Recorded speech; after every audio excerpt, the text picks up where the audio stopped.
Hello, y'all. This is Johnny Sansone coming to you from New Orleans, Louisiana, and you're listening to Talkin' Blues.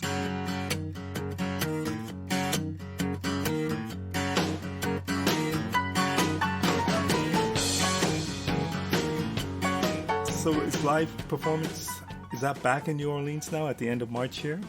I think just last week was the first show that they had at Tipitina's, you know, a legendary local club that everybody's dying to get back to. And they just were able to open the doors, which was the first indoor performances. We've been having some outdoor performances.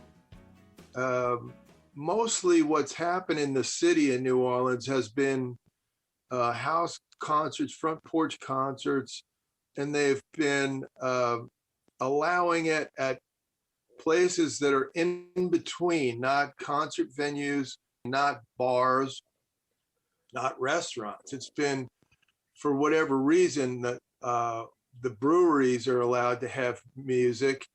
They're in between, they're not a bar. So they've had seating. They've had seating available, and when the seating runs out, nobody else can come. Outdoor shows, they have to sell food, and the breweries have a lot of open space, so they've been able to pull things off, and everything else has been kind of private, which has been very interesting process of people being able to put on their own little shows with who they want to have. And it's been not only interesting, but rewarding for a lot of people that wouldn't play with certain people.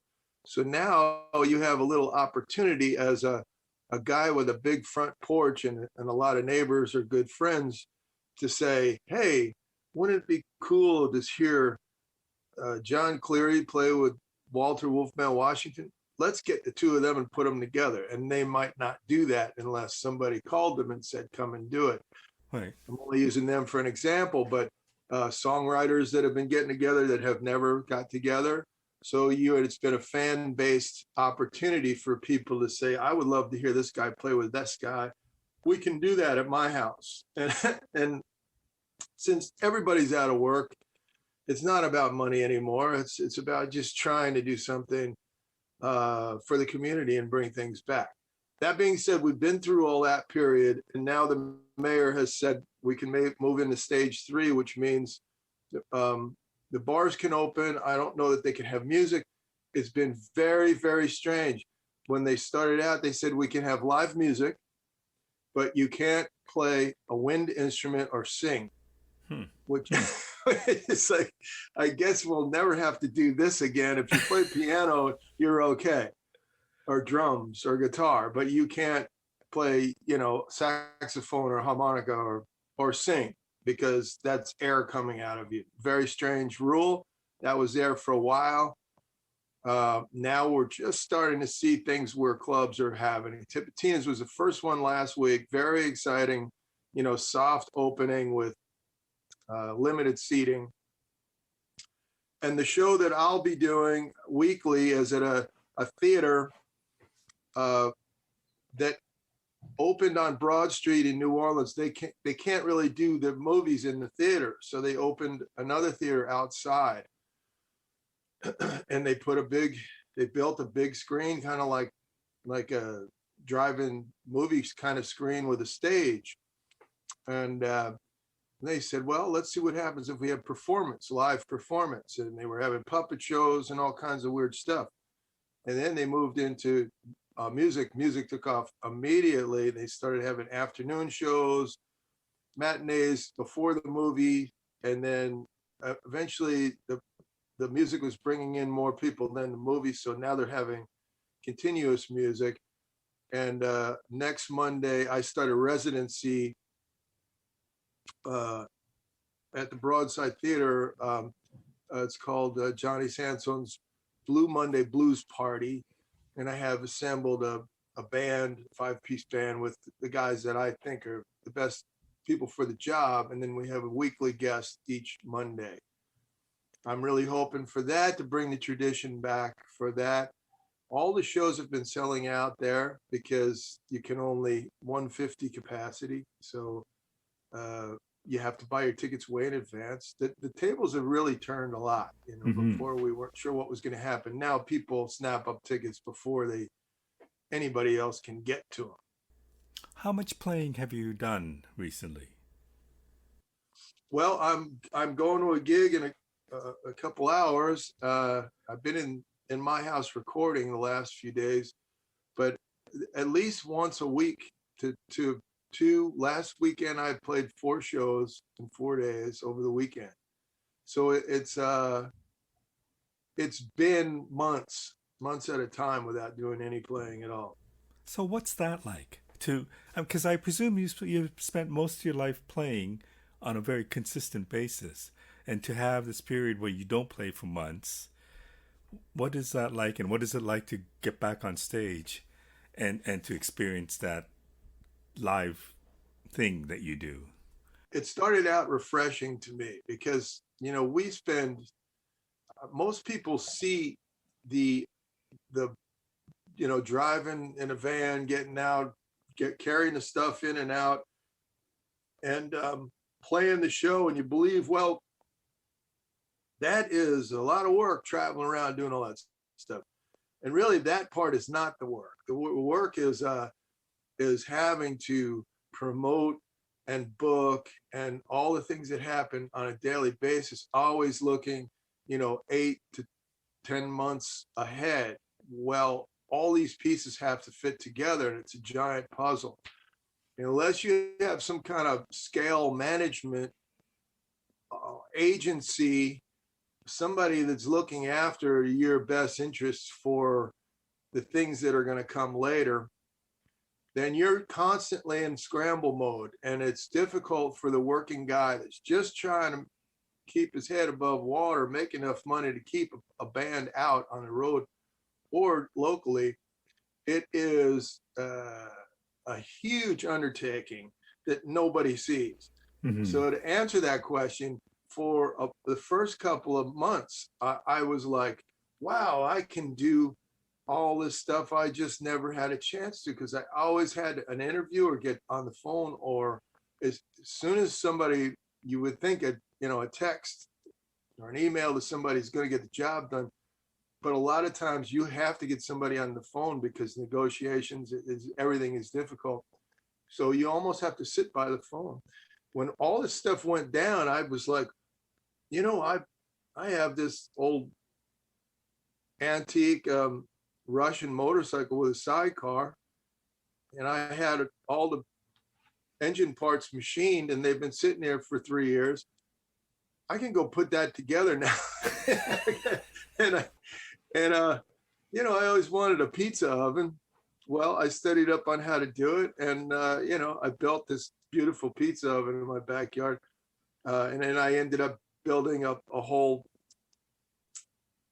I have a bar and a kind of a 2-story thing that I built to kind of resemble, something in the French Quarter, and just came up with this to stay busy. I just created a whole nother thing for me to do. So the transition to going from all those things, which now I have, and I wouldn't have ever had the time for, going from the transition to those things back into music has been a real challenge.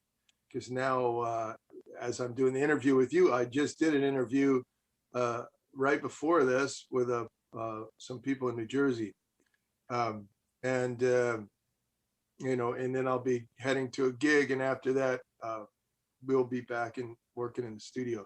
So things are rolling, and it's really good. I don't know if that answered your question.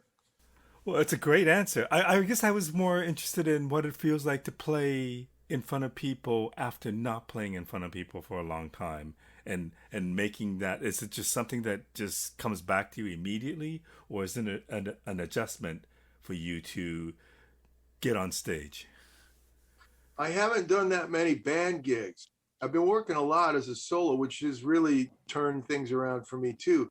It also led to an opportunity that I didn't think about. When I let people know I'd be willing to come and play solo, I realized all of these ballads that I write that just have no purpose on big stages, because you do too many of those and people just are like, come on, I came here to rock. All of a sudden, all these ballads and sleepy, beautiful music has its potential for people that are, sitting in lawn chairs and they've been stuffed up and then they're all wearing masks and stuff. And all of a sudden, some of these words come to them and they get the idea where they wouldn't have spent the time before, or the emotion that they're feeling. So for me to have a whole nother career as a solo artist, I had no plan to do that. But when it started getting good for me, I realized, hey, this is a whole nother opportunity that I didn't even plan on having, that is working really good for me. And so I got used to doing that during this time, but not playing with the band because you couldn't put people together. As soon as we started playing as a band, everybody's in the same boat. So you're on stage and your equipment is, not as rusty as you are, and things are not working, and instruments that I haven't played in a while, they're not working, and they're buzzing, and there's all these other headaches to go along with, not only that you can't handle just jumping on stage, that's a stage you've been on 100 times, now it's a whole new presentation, but your equipment is going south on you too. So it all comes right back. People are really excited, and it doesn't change all that much for me. I know once the ball gets rolling, it all comes back. And actually, taking some time off is probably a good thing. We can't afford to do it, so it may be a blessing in disguise. I wonder, as a player, how things change for you becoming a solo artist or a solo performer during this period. What did you learn about yourself approaching music a different way? Well, that's a good question. I think the most interesting point about that is that I'm a front man for the band, and I'm generally playing harmonica and singing, or playing accordion and singing. I play a little bit of guitar when it's needed as a rhythm guitar player. When I write all the songs, I always play all original music anytime I play, and to the point where I can't even remember how to play a Hank Williams song because I haven't done it in so long. Every once in a while, we're like, wow, that song, like John Prine or something, man, I forgot what a good song that is. And I'll start playing it and say, man, I don't even remember how it goes now. But anyway, going out and being a solo guy, now I am singing the songs the way I wrote them before we record them. They're very basic. I'm playing harmonica on the rack, so my rack playing's got a lot better. And I realized that my singing has actually gone in a different direction, because now I am accompanying myself. It's just me and my voice and my guitar.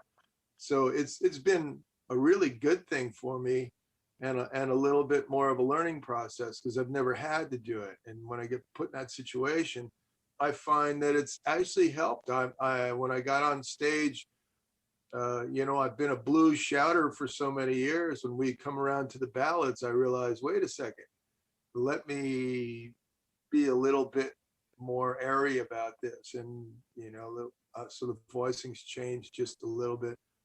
I'll probably fall right back into screaming, but eventually I've been shouting the blues for way too long. Can we go back in time? Tell me, I think your dad was a big influence on you musically. He used to play the saxophone, and he, I think, handed you the saxophone and taught you somewhat to play the saxophone. Tell me a little bit about your dad's influence on you musically. Well, I was listening to the Kim Wilson interview. I thought it was great. Known Kim a long time, and a lot of those stories I knew. I'm not trying to get off track, but I did know his dad was a singer, but I didn't know much more about him. So that was very interesting for me to hear. my father was a sax player that played in a when he went to World War II, he was in pulled aside by Dave Brubeck, who was assigned to put together a band while they were in France. There was two ways you could have went. It was right during the Battle of the Bulge, and if you went with Patton's army to the left, then there's a really good chance you weren't coming back. And if you went to the right, they were holding off to keep you over here. These were the soldiers that at the time, the war was almost over, but they had to bring all these new forces in. All these musicians came in. It was really, really interesting when I started talking about this, and I don't want to get too far off, but this is a very interesting point, that my brother told me that they went over on the Queen Mary. And I was talking to Benny Turner, who's Freddie King's little brother. And he said, Johnny, my dad went to war. I remember him coming home, because Benny's old enough to remember that. I remember him coming home, but he left and he flew to New York, and they went on the Queen Mary. So my father was on the same boat. Now at that time, there was segregation, so they wouldn't be together.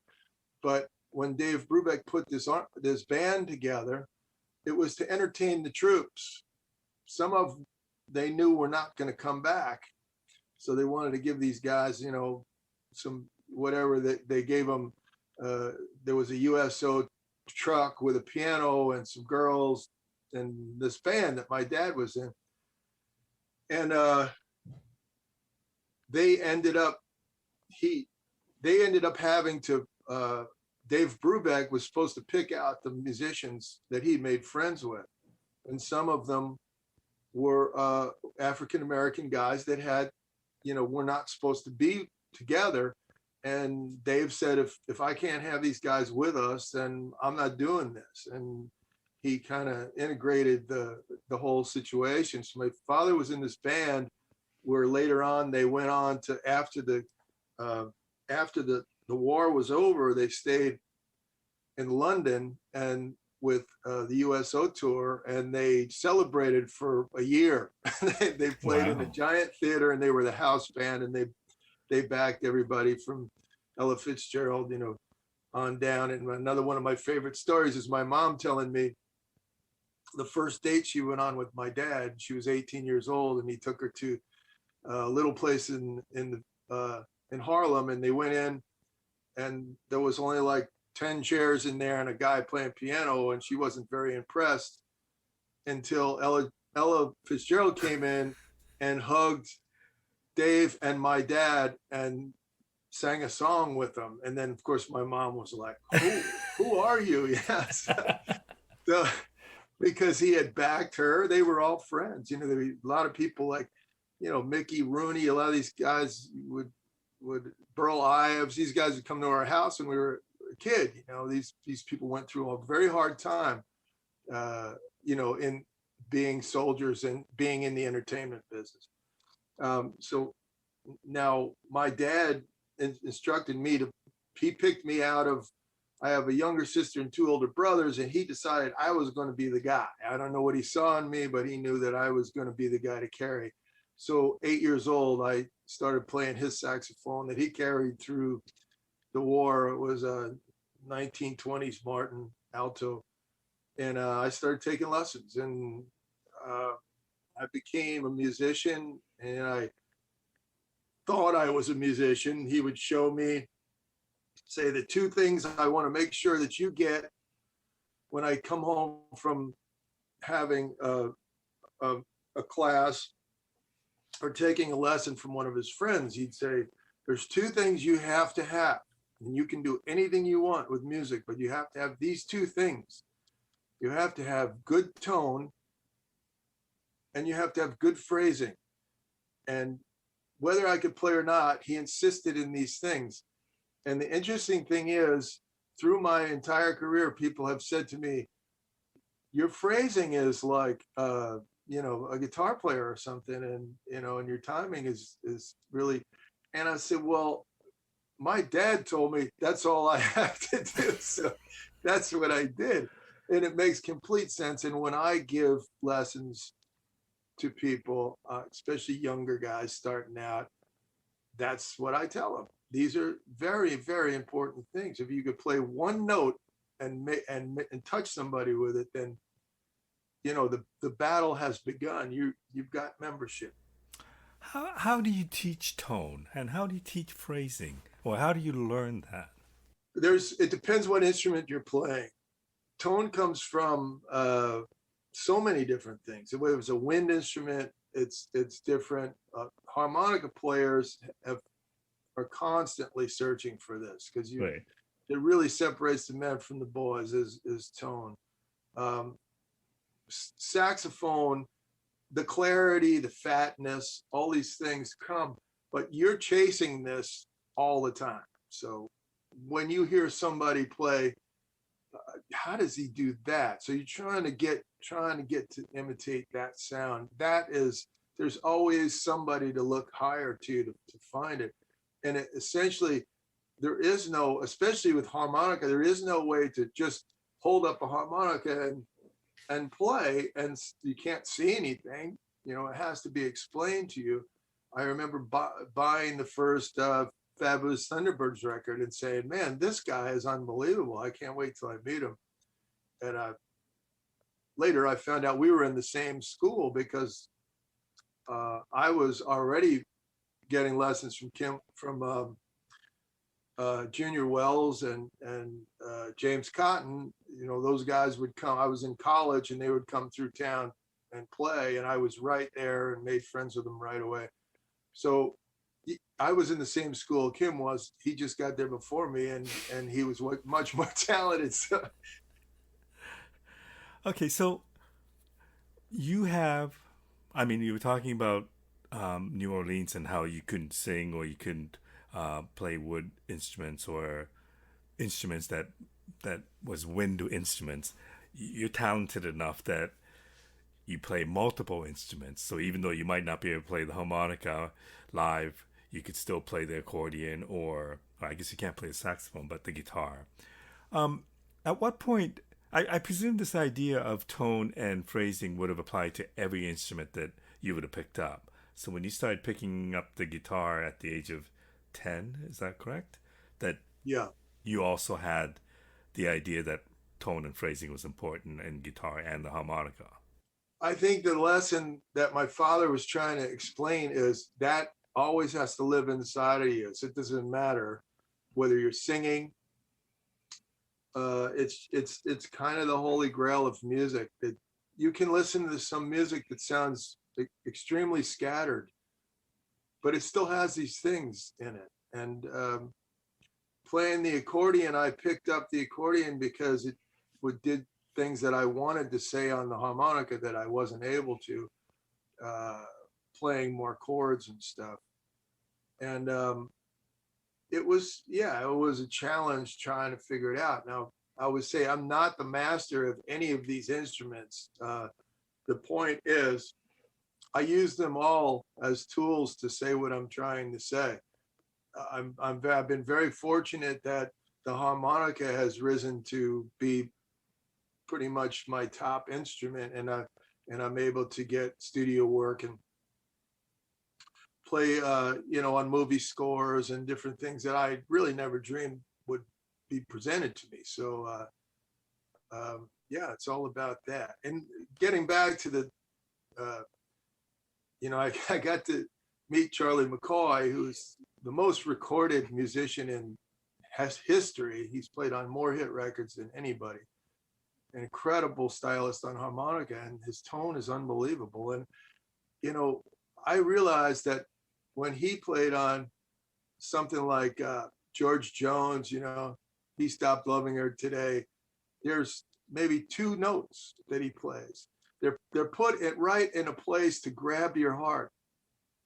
And those two notes mean so much because you need something to push you into this. What is he saying? He sounds so sad, but what is he saying? And those two notes push your heart to a place, and it's the tone that's doing it because it's only two notes. And I think that's a good explanation of how that works. Some of the movie scores that I've done where they have a whole orchestra with all of this stuff. Most of it's done, probably all of it's done electronically now. But there'll be one little scene where we'll go through the movie and he'll pull out a piece, an oboe piece, or any other piece. But I remember this oboe, and he said, "I just want you to play what the oboe's playing right here." Because whether you hear it or not, you probably don't hear it. You don't even know it's there. It is there, and it's affecting you emotionally because it's coming back to you. It's happening so fast that you don't realize it, but it's so organic in the middle of all of these strings and horns and stuff. Here's a little piece of organic matter that pushes something. And I could play you it back and you probably would never hear it, but it's there. And it's just like a lot of recordings that use these underbellies of all kinds of things that you don't even know are there, but they were put there to fortify the sound of the song.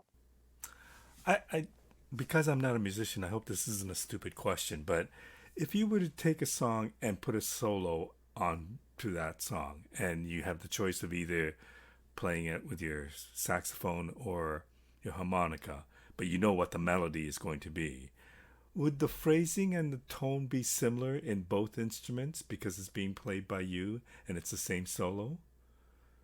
Well, I have to say, just to correct you, I haven't played saxophone. Um, somebody broke into our van, and I'll never forget, in Kansas City. We were staying at the Midwest Hotel. This was probably around 1982, and stole everything. And I lost my sax, my dad's sax, and I just never played again. So Wow. I haven't played. Somebody gave me one, and I picked it up once. One time I was in Denmark, and I was sleeping on a couch, and there was a saxophone sitting next to me for about 3 days, and I finally just said, I got to try it out. And I was amazed that I could still play a little bit. But that question is the same as whatever is touching the way you're feeling at the time. When people want you to play on something, they usually know what it is they want. And in a session, somebody a lot of times says, well, I'll get calls where they want a harmonica part on it. And I'll get there and I realize that they don't know what they want. They thought a harmonic would sound. As soon as I play it for them, that's not the sound I was looking for. Either that or they'll want like some kind of Stevie Wonder kind of thing. Whereas, it's not really what I do. So, tone's not going to help me much if they already know what it is they want. Right. When you were getting into the guitar and harmonica at the age of 10, what kind of music were you into? Well, like every kid, I, listened to all the radio stuff and a lot of jukebox music. I was fortunate that my dad had real cool records. So, we listened to a lot of the R&B jump stuff. And, we had a lot of sax player records, which was, he was pre-bebop. So, it was more big band. And then, my brother had bought these records, Sonny Boy Williamson, John Lee Hooker records. And I don't know, it was like they were talking to me. And he just had them and he thought, it was cool to have them or whatever, but that was me. Like whatever I heard from those records was speaking to me. And, he tried to play harmonica and he bought the Tony Glover book and everything, but he just didn't have it. So that's kind of how I got started. He had the record, he had the book, which I didn't understand the book too much because it was all like hipster language and I was just a little kid. So, but yeah, I remember hearing the Sonny Boy 1, John Lee Williamson. And just how does he do that? And how does he do? And back then there was just nobody to talk to. There was nobody to ask how to do it. The first guy that I really learned anything from was I went to a folk festival, and they had little workshops. And I could already play a little bit, but I learned, diatonic scales and different things from this guy. And that's when I first really got to actually be playing with people. And it was the first blues man I ever played with. He seemed like such an old man, and he was probably like, in his 50s then. And, I got to play with him. It was a huge thing for me as a little kid. And that was Honey Boy Edwards. I saw Honey Boy before he died. He was almost 100 years old. And, I talked to him about it and told him, and he just kind of looked at me like, I don't know what the hell you're talking about.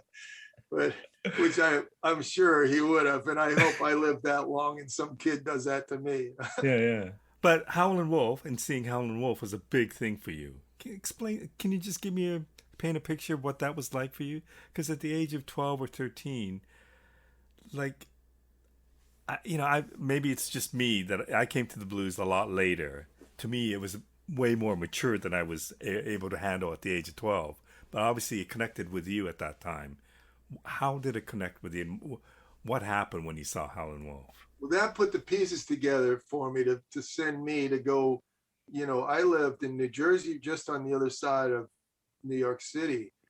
And in the 70s, you could see any living blues man you wanted to, because they all came to New York City. You just had to know who they were, and then you could find out where they were. And when you met people that you could go see, they would say, "Oh, go see this guy, Otis Rush. You'll love him."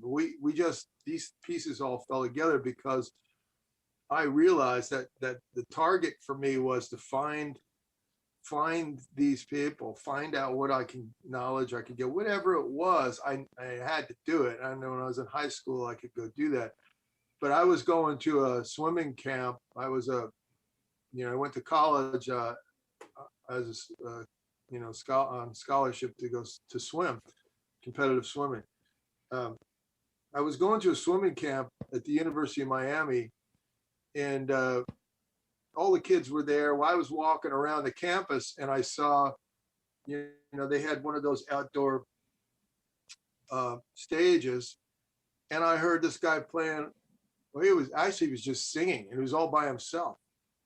And there was a bunch of college kids hanging around, and he's just singing. And I'm like, wow, this guy's cool. I wonder who this guy is. So I got right in the front, and then somebody handed him a harmonica, and he started playing harmonica and singing. And I was like, whoa, that's real. I think it was the first, first time I ever saw anything like that.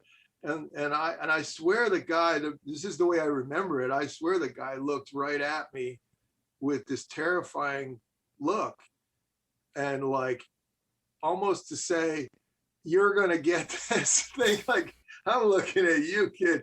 He must have saw that I was interested or whatever it was. I don't know. This is the way I remember. It was so long ago. This is the way I'd like to remember it. And was playing furiously and just like looked like he was really intimidating. And then he kind of smiled, and I was like, "Whoa, this is just a show." It was relieving to see him smile. And then they were promoting this show for that night that was in the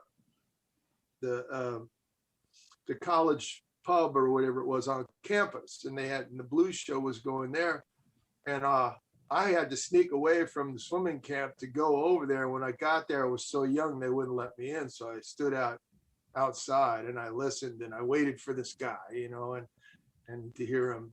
I didn't even know who he was, and then I looked at the poster, and then I realized what I was hearing. And when I went home, I just was like straight to get Howlin' Wolf records. And you thought, this is what I want to do. It seemed to me that whatever he was looking at me like that, it was almost like, this is, something happened to me. And I just, I don't know.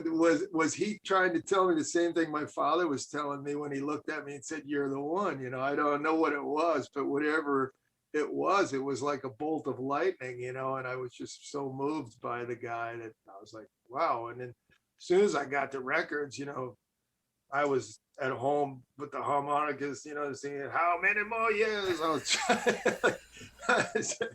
I gotta get it, And I sadly I never saw him, and I never got to see him live, other than that little thing. Wow. And a lot of the people that I talked to after that said he was already kind of in bad health, so it was on the backside. But you can if you're listening to the interview and you want to get after we get done, is probably one of the best. There's so much great footage of him, but the one where he's doing how many more years with the Rolling Stone guys are all there, and it's live in London or whatever, one of those shindig things. He just goes ape shit. He's like he did the same thing to these people, these kids in London, that he'd done to me. But I'm obviously, just from that one performance, it basically changed your life, or that's what it seems like to me. That he touched you in a way where you thought, this is what I want to pursue, which is pretty magnificent when you think about it. Yeah, I don't know if it's this is okay, this is what I'm gonna do, but it pretty much sent me down a path saying I got to figure this out. I'm not giving up on this. And I could have very well had my father hand me Charlie Parker record and say, this is why this is so great, this is why you need to get this, and it might have sent me in a whole different direction.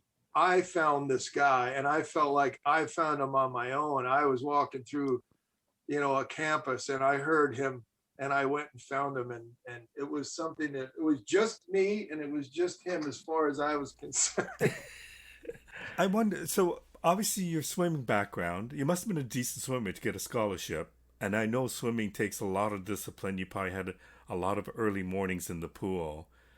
I presume that that same kind of discipline might have gone into the way you learned music. Yeah, the competitive thing is huge. You know, being a swimmer I guess you have to understand the concept behind this is, how fast you can go. So I don't know if you know exactly what you can do. Your time is this. It may change by fractions of a second, but is the fastest you can be. And pretty much how fast the other guy is going to be. It's not like a horse racing where you can, run into somebody. We're in our lane and we're just going to go. So it's kind of determined that you're going to be the fastest guy at the swim meet. So the idea of holding that all the time is where you are, but you have to keep your skill all the time. So it's constantly trying to better yourself so that you can knock some of that hundredths of a second off of your time. I find that it's a lot like music because always striving to improve all the time. And, you always are thinking, well, I feel pretty comfortable with what I do. I think my skill level's good, but it's never seems to be as good as, you want it to be. I like what Kim had to say in that interview you did with him, is that he's always learning all the time. And I saw a video of him in his little room practicing, his wife took. I was like, this is great. This guy is like the baddest ass player on the planet and he's practicing, So I love that. Yeah, it's always there. So you went to university. Was there any other goal than to be a musician by the time you were in Colorado attending university for your swimming scholarship? Or was there a chance that swimming could have been in your future? Well, it was. I was a swimming coach, and I managed a country club pool and a summer clubs. But at the same time, I was playing music in bands. I had my first couple of bands going pretty good, and that definitely sent me in that direction. And getting free drinks and meeting girls and stuff, it's not too bad. You're not going to do that. when you're 19, 20 years old. I mean, you get to travel around, and it was it was pretty nice. And then you find your way, after a number of different moves, you find your way into New Orleans. I don't know if on your earlier albums you would have been chasing what New Orleans music was. I presume it was probably more Chicago blues and the Delta blues. I don't know if I'm wrong in that, but I think it's chasing the records that this. I hate to keep bringing Kim up to this. We were listening to the same stuff. There was a lot of parallels, and while the T-Birds were putting out records with covers by, Lazy Lester and New Orleans guys, Guitar Slim, and they're all of that music was on record. So you would get these things. I remember the first time Gatemouth Brown came through town. I was in college, and I didn't know who he was. So of course you'd go buy all the records, and then that led me to other things. Oh, well, there was Professor Longhair. There was of course Clifton Chenier. Every time you seemed to open a box, there was another box behind it. And Slim Harpo. So the regions of music continually open. Some of the greatest stuff Clifton Chenier recorded was in Chicago with some of the chess guys. So we were all buying the records, and when you looked on a record, you want to see what I remember buying a Johnny Winter record, and it was like I was looking at the record, I was like, oh, Big Walter's on this. I was like, wow, I got to get this record, So yeah, I mean, it was wide open to whatever your record collection would influence you, and you could follow in that direction. By the time I got to New Orleans, I don't want to get too far ahead, but I remember the first idea of making a record. I got a chalkboard that I found in the trash, big chalkboard. I put it on the wall, and I wrote, how to succeed, or whatever I wrote. I don't remember, but it was, I'm going to write down all the things I need. And the top one was to, make a record. Okay, well, how do I do that? I'd write all the things down, and then I'd get to the bottom one, and then I wipe it all off, and then got to write songs. And then how do I do that? I wrote all this stuff down. I'd get it out. Okay, and I got songs. How do I? And each time I would move a little bit closer. And the concept was I pulled out all these records from my collection, and I put them all over the place and said, I've got to make a record that sounds like all these records. I got to take all this stuff and put it together. And that's the Crescent City Moon record that I made is that record. It's pretty much all over the place. And it won all kinds of local awards and opened a lot of doors for me here because I just said, well, this isn't Chicago blues. This isn't New Orleans R&B. This is everything I could possibly fit. And that's why I tried to kind of targeted it that way. At what point, and I don't know if you have an answer for this, but at what point do you know who you are as an artist? I mean, I presume you know who you are now, but back then, did you know musically where you wanted to be and what you wanted to tell? I really still don't know that. I think the first time you get a real crowd to come out and you realize that people want to hear certain songs you wrote, or you get a nice review. They're not all nice, and rightfully so. If there's criticism, you want to know about it. But all of those things help you to develop as an artist, to move in, to say, okay, really, one of the important things, I know you have a lot of musicians listening to this, and they already know this, but a lot of this process is a confidence game. Don't let anybody fool you. If you watch somebody on stage, if they're really confident in what they're doing, you say, well, they must know what they're doing, so I'm going to pay attention. But if you watch somebody that's all shy and doesn't really present the stuff, you see what you hear. And I would have never thought that was the guy that I have this record. So the whole thing is a big confidence game. Really, you have to, when you walk in front of somebody, you have to be able to show them that you know that you belong there. I don't know if that answers the question, but I think that Yeah. really shows, okay, I do belong here because uh, I have I've convinced myself I have what it takes to be How on this. how easy was it to? I just it's weird because when I think of New Orleans, I think of very much a music city, but I don't know as an artist there if it's a type of city that you want to establish yourself within New Orleans, or if it's one of those places where you kind of want the tradition, but you need to kind of establish yourself outside of the city because I get the impression there's a lot of touristy gigs, and Yeah. they want something that that goes under this cylinder of whatever New Orleans is. But I wonder, as a musician, a serious musician like yourself, when you go to New Orleans, what do you hope to accomplish and what do you hope to establish?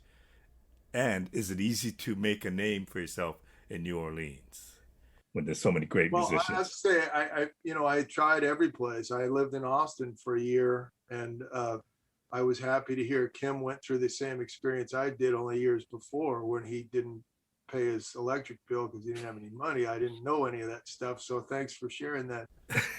I went, I remember doing an interview where I felt bad about it after. I'm not trying to put Austin down, but it seemed like there was a lot of brick walls and my head hit every one of them. So, because I just banged into things and I couldn't make anything happen. And when I came to New Orleans, it was different because people seem to want to reach out and say, "Oh, well, what do you got to show us?" It's a more of a sharing kind of thing where a lot of towns, music towns or tourist towns, these little gigs are hard to get, whether they be, at noon to 3 or 4 to 8 or whatever it is. That's a guy's livelihood, and he doesn't want a guy moving here from Connecticut and taking his gig. So they can be very protective about that kind of stuff. And these are weekly gigs, and these people work 5-6 days a week playing, in the afternoon. That's the kind of city New Orleans is, and you don't want to lose that. And it also has, what we call the golden handcuffs, where you work your way into a position that you can't give up. So somebody offers you a tour to go to Europe or something. Oh man, I can't go because if I leave this gig, somebody's going to take it. Hmm. So there's we're a bunch of wolves out here. Don't let anybody fool you. But did it take a while to establish yourself as a New Orleans musician? Because I presume that's how people see you now. Oh yeah, I mean it takes forever. I've been here. I live here, more than I've ever lived anywhere else put together. I've been here. I've been living here more than half of my life, and I've grown up with all these people. We're 30, 35 years. There's a lot of time invested in what I've done here. So yeah, the first couple of years was really difficult. I once had the pleasure of seeing you play with the Voices of the Wetlands on the Blues Cruise, I think. Tell me about that project. Does that project still exist? Because I presume it's still an issue, but I don't know what the status of that is. The band is still, it gets presented normally twice a year. Everybody has their own careers, and it is an all-star band, Right. which keeps changing. I mean, for a while, Dr. John was in the band. Um, the core members are still there. We always play Jazz Fest every year, and we have done other things during Mardi Gras here and there. But we always do Jazz Fest, and we try to do the Forestville Wetlands Festival. First off, it's an incredible honor to be in this band because these guys are all heroes of mine, and some of them are younger than me that I came up with. I mean, I met Tab when he was just starting out, Tab Benoit, and so we came up musically together. And actually, we're going to be doing a tour starting in September with Tab called Tab Benoit's Swampland Jam. We tested the waters on Broadway in New York. We went and played this Sony Hall and sold it out. And it was Tab's band with Big Chief Monk Boudreaux, myself, and Waylon Thibodeau. So we were able to bring some autograph music, some of what I do, some of what Waylon does, and mix it all in with Tab's show. We're going to be touring with that. I think we're going to be starting possibly at the, I don't know if it's been negotiated yet, but I know Tab and I will both be at the Big Blues Bender in Las Vegas in September, beginning of September. And then I think we have a West Coast tour with that band. And yeah, I hope Jazz Fest comes in October. We're on there with Voice of Wetlands again. So what's the situation with the disappearing wetlands and the erosion of the coast? Is it, I mean, I presume it's still a major issue. It doesn't go away, and it's a man-made problem. So we're just, the concept of people understanding that these things are there, and people are always saying, well, what can I do to help? You can write your congressman. There's, you just need to be aware. That's the whole idea behind the wetlands message is these people are losing their backyards. Big Chief Monk Boudreaux put it best in one of his songs that says, the land is leaving and it ain't coming back. So when you're thinking that there was towns that your grandfather was buried in that are not there anymore, it's all underwater now. And this was a man-made problem. A lot of this, the wetlands were dredged out to put down oil pipe lines that would go feeding different areas. And then the Mississippi River levees were built up to keep fresh water from flowing into those places. And these were all between the big oil and gas companies and the Corps of Engineers. They got it wrong. And, there's people suffering from it. Well said. Let's talk about your new album. You're working on a new album right now. Well, I'm in my house right now working on it. And yeah, it's like there's stuff all over the place. We just leave it set up. I don't really live here. I live in my little bar in the back. My house is a studio right now. How does this album start, and what goes into something like this? Well, it's interesting because I have people come to town and they call me up. And Johnny Bergen came to town, and he, Rockin' Johnny Bergen, I don't know if you're familiar with him. I am. He's been an old friend of mine, and he's come here to look after his mom who lives in Gretna. And he's from Chicago, and he plays that really great style of guitar. He's a great artist, and he's a really good person. And I wanted to, get involved with him, but it was difficult because that's what he does. He specializes in this thing that there's not really a call for here. So I thought I'd create something, and we started playing some blues together, and it perked my ears up to other possibilities. When I put a little session together to see what would happen, while I was putting it together and thinking how I could do it, well, we have no budget. We're going to have to do it any way we can. So we got some recording gear and set it up in the house. We'll just see what happens. When we start putting it together, and my friend Mike Morgan calls me from Dallas, and he says, hey, man, I wonder if my wife and I could stay at your house. We're on our way to Pensacola to go on vacation. And I said, yeah, man, that'd be great if you can stay for a day and record on this record. And he said, oh, yeah, that'd be cool. So now I got Chicago, one of my favorite Chicago blues guitar players. I got one of my favorite Texas blues guitar players. And I start writing for this because now I know. I say, okay, well, I got something that I can fool with.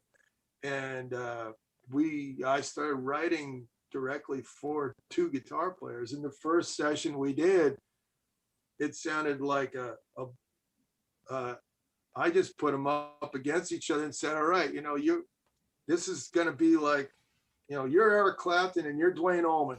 Bam, you guys. And it almost started sounding like a Southern rock record a little bit for a minute because these guys went to town. So when I listened to the playback, I was like, whoa, there's a slide guitar mingling with this Freddie King style guitar. I thought, okay, we're on the right track. And that made me sit down. We only had a few days. We got that about 5 songs down. That sent me on a whole nother path. Now I'm going to try to get some more guests, and we're going to put these things together. New Orleans, Chicago, and Dallas come to New Orleans, and that was my idea. And we were going to I started writing like that, and then I started writing for people, thinking, well, if I can get this guy to sing this is going to be great. I don't want to give all the information up, but I am very excited about it, and it's underway right now. We start again tomorrow, and we have another 5 days. Mike flies in tomorrow, and it's going to be really good. It's homemade, so it's not a studio quality thing that I'm going to be bragging about the quality. It's presenting something that's completely homemade, just the same way that I made it, Poor Man's Paradise, right in the same place. I actually had pictures from that. It was recorded, I don't remember what year that was. It was in the 90s. And I had pictures of where we had everything set up. And we put everybody in the same places and took another picture and recorded it the same way. Because that record came out and won a bunch of awards and did really well. And that was a labor of love in this house. I wonder, the success you've had with your songwriting, like The Lord is Waiting and The Devil Is Too, where you won the Blues Music Award for Best Song, I believe. That kind of success, I presume, helps to give you the confidence that you spoke about. And I guess, does the approach to writing change because of something like that, to get that kind of recognition? I don't think it changes really anything. That was a representation of what I was going through at the time. And these things always change emotionally. You feel different. It's who you're playing with can change things a lot. But I don't think, I was very surprised to get any kind of awards or anything with that. All that means is it touched people enough that, they felt something deserving. And, it really changed a lot for me that you win an award, you're a bona fide songwriter. when some people get together and say you win, then okay, now I that means I could put songwriter on my business card now. Well, it's a great song. Thank you. I wonder as an artist, when you go back to that young kid who got into the blues, who witnessed Howlin' Wolf singing right to you, and I don't know what that image of the blues was to you as a 13-year-old or a 12-year-old kid, but you've kind of followed this path of being a musician and a blues musician. Is it? I don't know if it's probably not fair to say. Is it what you thought? But did it surprise you to take this route and to experience the journey that you've had to what you might have thought it would have been as a young kid? I had no idea what it was going to be, and I had no expectations. I don't remember thinking that I was going to make a living out of this or anything was going to, it was just like living day by day. And every time I got to play with somebody that was willing to give me a shot, that meant much more to me coming up in success than any pat on the back or anything like that. And then befriending my heroes meant the world to me. So if I could get that would have been enough for me. And then actually going out and playing with them, it was amazing. And John Lee Hooker was one of the first guys that I'd listened to, and we opened a show for him one night. I wasn't sure what was going to happen. It was in a big theater, and somebody came and said, John Lee wants to talk to the harmonica player. So I said, oh, okay. So I went backstage and I said, John Lee Hooker, Johnny Sansone. He said, no, you ain't, you little Walt. And I was like, whoa, I didn't know what to say to him. And he said, who's the singer? Go get him. And we were talking about, I said, well, I'm the singer. And he goes, man, you're all right. Will you play with us? And I was like, yeah. So it was like being on tour with John Lee Hooker. We did a bunch of shows together and I played with him every night. So it was real, things like that.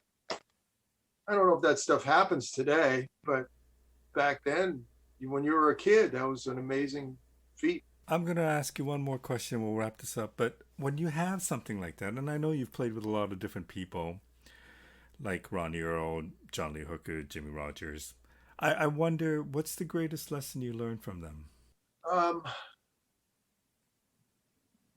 It's really a tough question, but I think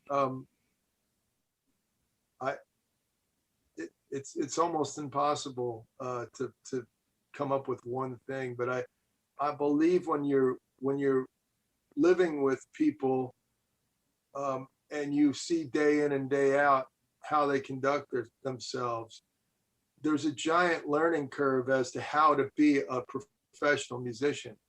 And the honor that they carried with them and the respect that they were able to have was a huge